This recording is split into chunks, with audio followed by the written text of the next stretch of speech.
안녕하세요. 치과 구강외과 전문의 전승환입니다.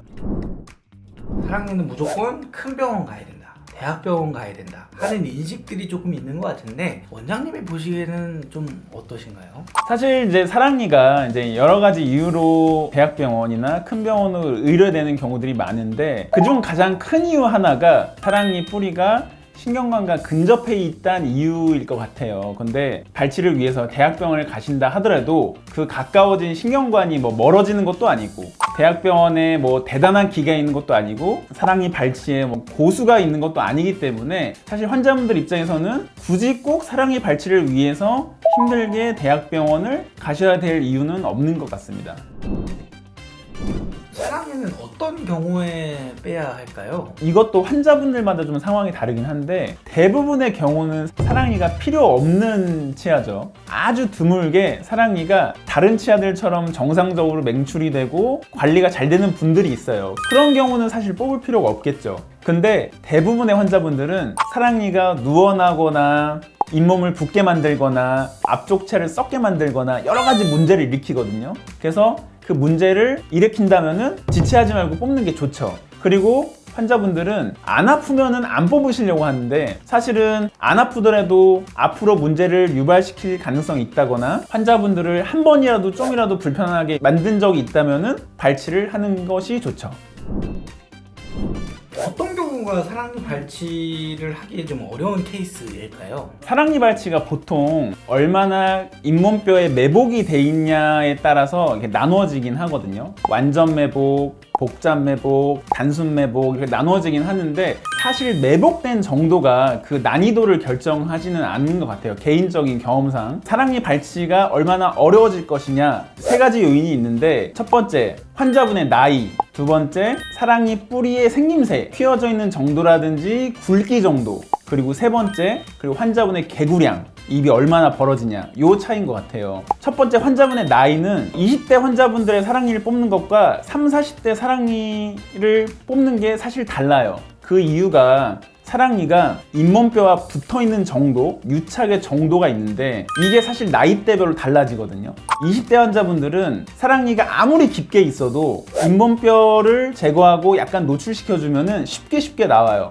근데 30, 40대만 넘어가도 사랑니가 잇몸뼈랑 유착되어 있는 경우들이 많기 때문에 아무리 힘을 줘도 안 나오는 경우들이 많아요. 그래서 사랑니는 한 살이라도 어렸을 때 뽑는 게 좋습니다. 그리고 사랑니 뿌리의 생김새에 따라서 난이도가 결정되기도 해요. 사랑니 뿌리가 휘어져 있거나 만곡도라고 표현하기도 하는데 사랑니 뿌리가 굵은 경우, 그런 경우도 뿌리가 밑에서 튼튼하게 잡아주기 때문에 잘 안 나오죠. 그리고 세 번째, 환자분의 개구량. 사랑니는 뒤쪽에 있기 때문에 환자분들의 입이 잘 안 벌어지게 되면 그만큼 뽑기가 힘들어요. 환자분도 힘들고 뽑는 치과 의사도 힘들고. 그래서 사랑니가 얼마나 힘들게 뽑힐 것이냐 그 난이도는 앞서 말씀드린 이 세 가지 요인으로 결정되는 것 같아요.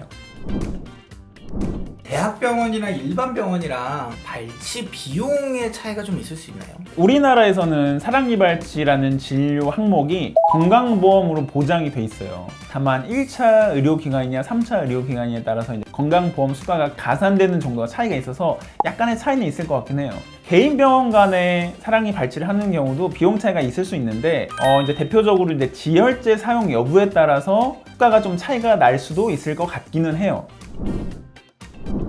비급여라고 하니까 고민이 좀 됐었는데 써야 되는지 안 써야 되는지를 좀 명확하게 좀 구분을 지어주실 수 있을까요? 환자분들이 생각하셨을 때 지혈제라고 하면은 꼭 피가 이제 철철 나면 안 되니까 써야 될 거라고 이제 생각을 하실 수 있는데 사실 지혈제 목적으로 사랑니 발치 부위에 들어가는 이 재료는 건강보험 항목으로 커버가 되지 않는 경우들이 대부분이에요. 그래서 치료 전에 환자분들에게 지혈제 사용 여부를 여쭤보는 거겠죠. 근데 경험상으로 대부분의 환자분들이 사랑니 발치할 때 문제가 될 정도로 출혈이 되는 경우가 많지가 않아요. 그래서 저는 지혈제를 꼭 사용해야지만 지혈이 될 수 있을 것 같다라는 경우 아니고서는 대부분은 사용하지 않는 것 같아요. 그래서 실제로 지혈제 사용을 해야 되는 경우라면은 수술 중에 환자분한테 설명을 드리고 동의를 구하겠죠. 근데 중요한 거는 지혈제 사용이 이렇게 루틴화가 될 필요는 없다는 거예요. 무조건 모든 경우에 다 사용할 필요는 없다는 거예요.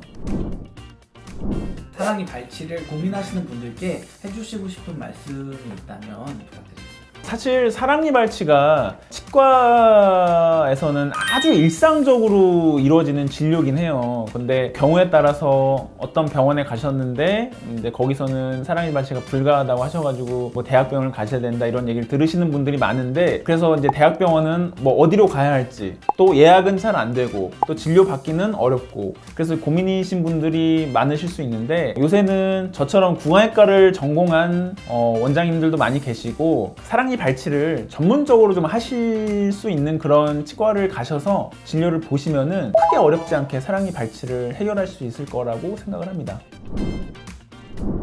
그러니까 왜 원장님들께서 함부로 사랑니를 뽑지 않느냐, 그게 사실 어떻게 좀 중요한 포인트예요. 뭐냐면은 많은 치과에서 대학병원으로 의뢰하는 이유가 사실은 신경관이 가깝다는 이유로 인해서 이제 의뢰를 드리는데, 뭐 그것도 있지만 사실은 사랑니 발치라는 진료 특성이 일종의 수술이잖아요. 수술이라는 진료는 한 번 시작하면은 끝을 내야 돼요. 그러니까 중간에 끊을 수가 없어요.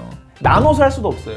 그러니까 예를 들어 신경치료라든지 잇몸치료 같은 거는 이번에 했다가 다음번에 이어서 할 수도 있고 나눠서 할 수도 있고 한데, 수술이라는 거는 한 번 시작을 하면은 끝을 봐야 돼요. 근데 사랑니 발치가 손쉽게 나오는 경우도 있지만 굉장히 오래 걸리는 경우들도 있어요. 그러면은 결국에는 뽑아야 되는데 잘 나오지 않아가지고 환자분도 고생하고 원장님도 고생하고 뒤에 다른 환자분들은 계속 밀리고, 이런 상황들을 맞이하게 되면은 원장님들이 딱 보셨을 때 좀 어려워 보인다, 이게 쉽게 나올 것 같지 않은데 라고 하면은 보통 이거를 의뢰드리는 경우들이 많은 거예요.